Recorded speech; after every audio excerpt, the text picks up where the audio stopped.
Good morning children, welcome to my YouTube channel. बच्चों, आज हम सॉल्व करेंगे 3.3 एक्सरसाइज के क्वेश्चन नंबर 3 का फिफ्थ पार्ट। और ये है फिफ्थ पार्ट बच्चों। इसमें बोला है a fraction becomes 9/11 if 2 is added to both the numerator and the denominator. क्या बोला है? एक फ्रैक्शन है वो 9/11 हो जाती है अगर उसके न्यूमरेटर और डिनोमिनेटर दोनों में 2 ऐड कर दिया जाता है। और सेकंड केस में बोला है if 3 is added to the both numerator and denominator. और फिर बोला कि अगर न्यूमरेटर और डिनोमिनेटर दोनों में 3 ऐड कर देते हैं तो जो फ्रैक्शन है वो 5.6 हो जाती है। तो बोला है कि उस फ्रैक्शन का नाम निकालो, मतलब उस फ्रैक्शन की वैल्यू निकालो, फाइंड द फ्रैक्शन। ओके बच्चों, तो इसके लिए पहले हमें फ्रैक्शन लेट करनी पड़ती है और फ्रैक्शन बनती है न्यूमरेटर और डिनोमिनेटर से। तो हमें लेट करना है पहले न्यूमरेटर एंड डिनोमिनेटर। ओके, तो सबसे पहले बच्चों हम लेट करेंगे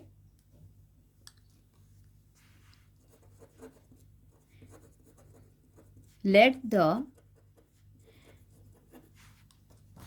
the numerator be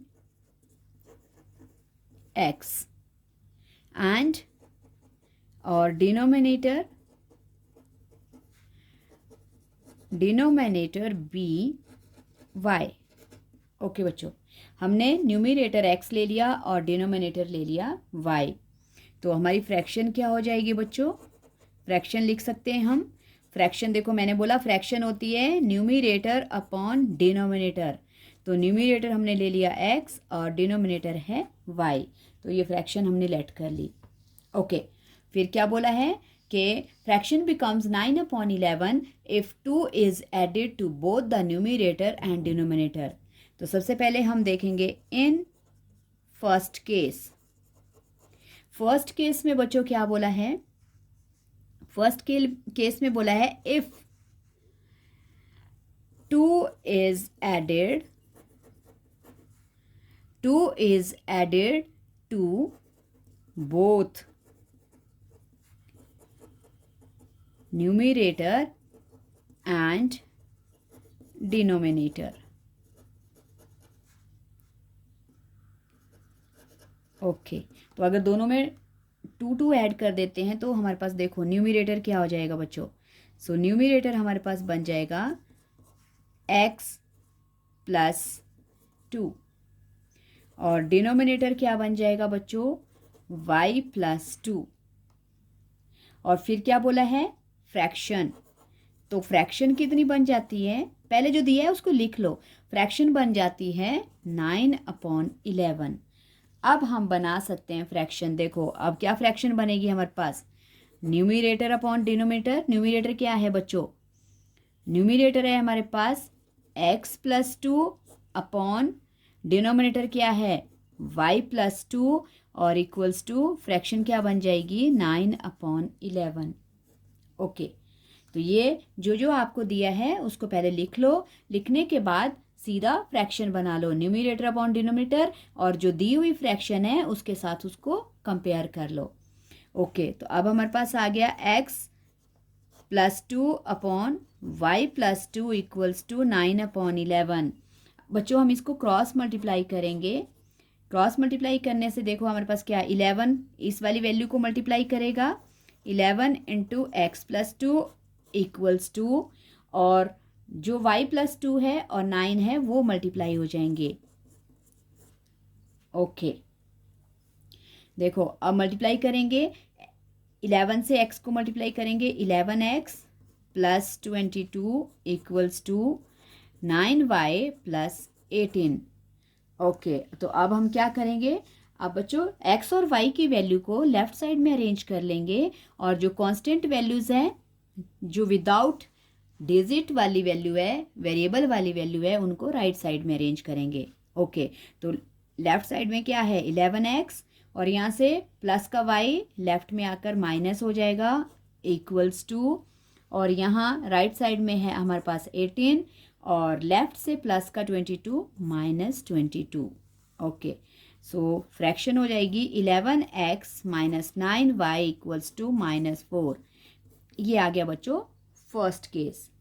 अब फर्स्ट केस से हमें फर्स्ट इक्वेशन मिल गई। अब हम देखेंगे in second case. Second case में भी क्या बोला है कि 3 अगर दोनों न्यूमरेटर और डिनोमिनेटर में ऐड कर दिया जाता है तो फ्रैक्शन हमारी 5/6 हो जाती है। ओके, तो सेकंड केस में बोला है if 3 is added to both कौन कौन, न्यूमरेटर एंड डिनोमिनेटर। मैंने शॉर्ट में लिख दिया बच्चों। तो फ्रैक्शंस क्या बन जाएगी, देन जो फ्रैक्शन है वो फ्रैक्शन हो जाती है बच्चों 5/6। तो अब आप इसको डायरेक्ट कर सकते हो। पहले वाले केस में मैंने आपको समझा दिया किस तरह से करना है, तो इसमें भी अगर बनाना है तो आप बना सकते हो। न्यूमरेटर हो जाएगा x+3 और डिनोमिनेटर क्या हो जाएगा बच्चों y+3। ओके, अब हम इसको लिख सकते हैं फ्रैक्शन की फॉर्म में। तो फ्रैक्शन क्या होता है, numerator upon denominator, fraction x+3 upon y+3 equals to 5/6। Okay, फिर क्रॉस मल्टीप्लाई करेंगे इससे इसको और इससे इसको। तो 6 से मल्टीप्लाई करेंगे x+3 को और इक्वल्स टू 5 से मल्टीप्लाई होगा y+3। 6x प्लस 6 3 ज़ा 18 इक्वल्स टू 5y प्लस 15। फिर अरेंज करेंगे x और y को एक तरफ। लेफ्ट में 6x है, राइट साइड से प्लस का 5y माइनस का हो जाएगा, और राइट में हमारे पास 15 है, यहाँ से प्लस का 18 माइनस हो जाएगा। तो 6x minus 5y equals to -3। ये आ गई बच्चों सेकेंड इक्वेशन। ओके, अब हमें इसको किससे सॉल्व करना है, सब्स्टिट्यूशन मेथड से। तो सबसे पहले हम करेंगे फ्रॉम इक्वेशन 1। फ्रॉम इक्वेशन 1 में क्या करना है, हमें एक किसी अल्फ़ाबेट की वैल्यू बनानी है। तो इक्वेशन 1 में हमारे पास इक्वेशन है बच्चों 11x minus 9y equals to -4। तो x की वैल्यू बना लेते हैं, x इक्वल्स टू -4 और माइनस का 9y प्लस हो जाएगा। Then x equals to -4 plus 9y upon 11। Okay, so ये बनेगी बच्चों अब हमारे पास थर्ड इक्वेशन। ओके, और बच्चों बहुत ही इंपॉर्टेंट क्वेश्चन है, ध्यान से करना इसको। थोड़ा सा लंबा इसलिए हो जाता है क्योंकि केसेस दिए हैं। पहले फर्स्ट केस से आपको न्यूमरेटर डिनोमिनेटर बनाना है, फिर फ्रैक्शन बनानी है, उसके बाद आपको क्रॉस मल्टीप्लाई करके इक्वेशन बनानी है। फिर सेकंड केस में भी वैसा ही है, फ्रैक्शन बनानी है, क्रॉस मल्टीप्लाई करना है, फिर आपके पास सेकंड इक्वेशन आएगी। ओके, अब फिर फर्स्ट इक्वेशन से वैल्यू बना के सेकंड वाले में सब्स्टिट्यूट करनी है। तो अब आप लिख सकते हो यहाँ पे on substituting x in equation 2। Okay, तो इक्वेशन 2 क्या है बच्चों, इक्वेशन 2 है हमारे पास 6x minus 5y equals to -3। तो यहाँ पे वैल्यू रिप्लेस करेंगे हम x की, 6 मल्टीप्लाई -4 प्लस 9y अपॉन 11, और आगे है बच्चों -5y equals to -3। Okay, plus minus minus देख 6 से मल्टीप्लाई करेंगे ब्रैकेट को, -24 और प्लस 6 9 ज़ा 54y और अपॉन में 11 -5y इक्वल्स टू -3। 5y के नीचे बच्चों 1 लगाना है, फिर हमने लेना है एलसीएम। बिना एलसीएम के सॉल्व नहीं होगा इक्वेशन, अच्छी तरह से ध्यान देना है। 24 और ये वाली वैल्यू वैसे ही आएगी क्योंकि डिनोमिनेटर इनका सेम है, और माइनस 1 11 ज़ा 11, 11 5 ज़ा 55y इक्वल्स टू -3। ओके, अब बच्चों हमारे पास क्या है 54y और -55y। -55y बड़ा है, प्लस का छोटा है, तो हमारे पास सिर्फ क्या रहेगा, माइनस का 1y अपॉन 11 इक्वल्स टू -3। अब करेंगे हम क्रॉस मल्टीप्लिकेशन। सो -2y -24 है बच्चों ये, -24 और -1y = 2। क्रॉस मल्टीप्लाई करेंगे तो 11 और 3 -33। अब -24 को राइट साइड में अरेंज कर लेंगे। ओके, -33 और +24। ओके, तो -y = 2। हमारे पास क्या बचेगा बच्चों? 33 में से 24 माइनस हो जाएगा, हमारे पास रह जाएगा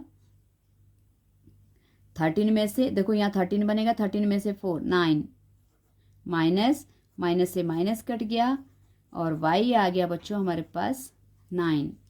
ओके, अब y 9 है हमारे पास। सो y की वैल्यू को हम कहाँ पुट करेंगे? फर्स्ट इक्वेशन में। सो हम लिख सकते हैं, फर्स्ट में नहीं थर्ड में करना, जहाँ पे x है। हाँ जी, okay, on putting y in equation 3। ये हमारे सामने है, देखो बच्चों यहाँ पे 3 इक्वेशन। सो इसको कर सकते हैं x = -4 + 9y / 11। अब इसमें हमने y की वैल्यू भरनी है। ओके, -4 + 9 इंटू, और y की वैल्यू क्या आई है बच्चों हमारे पास? 9 आई है / 11। सो x = -4 9 9 = 81 प्लस का 81 / 11।